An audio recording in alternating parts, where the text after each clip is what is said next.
New year. Let's do a new power ranking. For anybody that's new to the show, new to listening this, every week we did our power rankings. Obviously, there's no baseball, but it's a new year, and we can predict our top 5 teams going into it. And I think it'll be fun to do. It won't take a lot of time, but I'll throw my for number 1. I'm gonna go Astros, defending champs. I think on paper they're still the best. They didn't have to make a ton of moves, but they didn't lose a lot either. And so my number 1 for going into the new year is going to be the Astros, defending champs. I mean, they got to be beat. They're the champs till they lose. Yeah, it's hard to go against. There's a couple other teams that could easily be a number 1, but I'm with you on this. I think the Astros for sure until you beat them down. Yep. Their pitching is Verlander's gone, and they're still going to be fantastic. Yeah, I mean, with a rotation of Valdez, Javier McCullers Jr., Garcia, and possibly our boy Urquidy, who didn't have to do anything last year, but he's going to have to do a lot more this year, not to mention one of, if not the best bullpens in baseball. Yep. So Astros, team to beat. They even have Brantley, and, they coming back. They're in pretty good shape for them. Who do you have number 2? I got to go with the Braves. They're just so solid all around. Pitching is good. You got Acuna Jr.,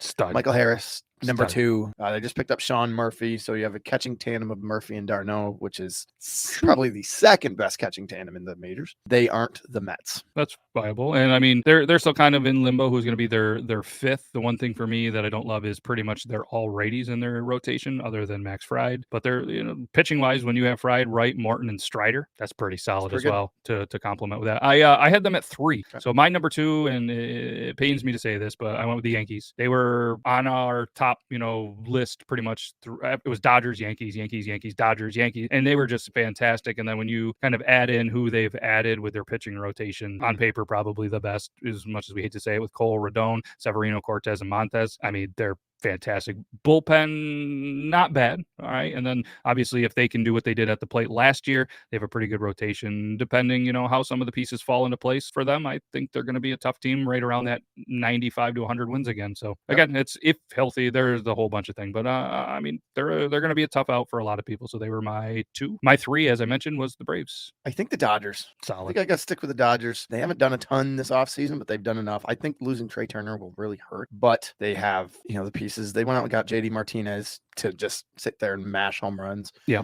And that's kind of like the Astros. Until someone beats them, it's the Dodgers. And they added Syndergaard. That's a good guy to the rotation. When you have Kershaw, Urias, Gonsolin, Syndergaard, and I think they're predicting Dustin May, but you never know how that shakes out. And their bullpen's fantastic with Hudson Phillips. I mean, it just goes on. And like you said, the lineup's solid. I mean, Freddie's still there. Freeman, he's a stud. Yeah. It seems like he just finds ways to win.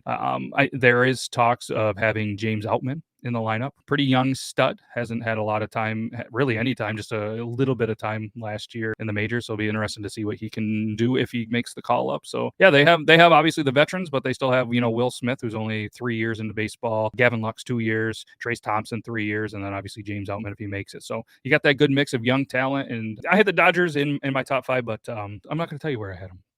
It's not 4, so that means they're 5. So that was your 3.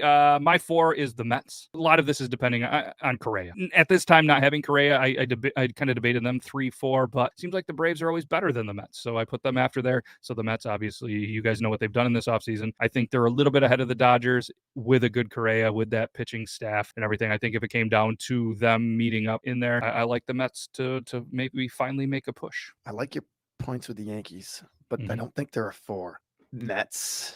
Well, you're very confident. No, I'm not doing it. Number 4, Toronto. See, there it was. I thought they'd crack your top 5. I didn't know 4. All right, Toronto. Addition of Chris Bassett. They're older. They're a year older. Now, getting rid of Teoscar Hernandez. And Varsho, you finally have you picked up Varsho. And who was the other guy from Tampa they got? And Kiermaier. Yeah, so now you actually have 2 lefties in your lineup. They're not all right-handed. They broke up the boys club, which could go either way. So Hernandez and Gurriel are gone. Nothing against them because it could have been easily somebody else. It almost seemed like it was a bit of a boys club. Sometimes seemed it just wasn't taken seriously enough. Now that those guys are gone, and they are going to miss having Teoscar's power in Gurriel's batting. Now they are probably a more serious, maybe like a slap in the face to some of the others and be like, hey, this is a business.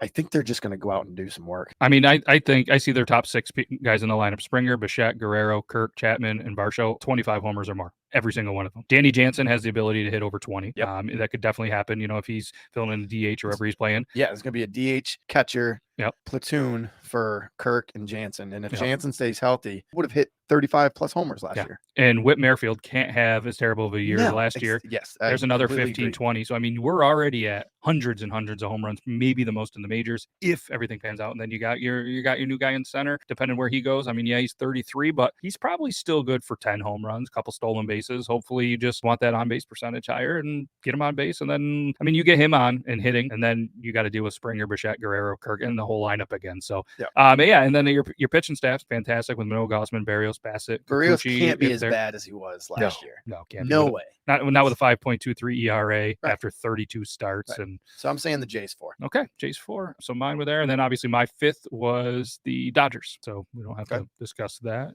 too much. We already kind of did. I'll go with Padres. Ooh, But the Mets, the Padres can Padre. very true. I mean, they have an absolute all-star team over there. Mhm. But they haven't proven anything really, right? I mean, they made the playoffs this year, Yep. a couple of years ago. They have a lot to prove having this all-star team that they do. But if they are playing well, they are going to be extremely hard to get out if you're a pitcher. Yeah, and I like how they added a very good veteran, Matt Carpenter. You always hear that he's great in the clubhouse. He's been in baseball forever, 37 years old. He's going to be the guy that they all look at. And if you're going to look up to a guy, why not Carpenter? I mean, even last year, he had 154 plate appearances, 15 homers, hit 305 at the age of 36, 37. So he's going to be a good addition there. Obviously, he can stay healthy. They'll mix him in and out as there. I don't see him getting the ton of at-bats. And then it depends on, their pitching rotation. Obviously, they have Darvish, Musgrove, Snell, Martinez, and maybe Seth Lugo, maybe who knows. But either way, scary team. Obviously, no, you can't go wrong. So there's our top 5 honorable mentions for me. We're going to be the Padres, the Jays. They were both right there. And then I actually had the Mariners, Rays, and Phillies. Mariners are definitely next for me. Yep. The Yankees are going to be good. And it's scary to think if the Yankees, without Judge, they don't even make the playoffs last year. Yep. He was that important.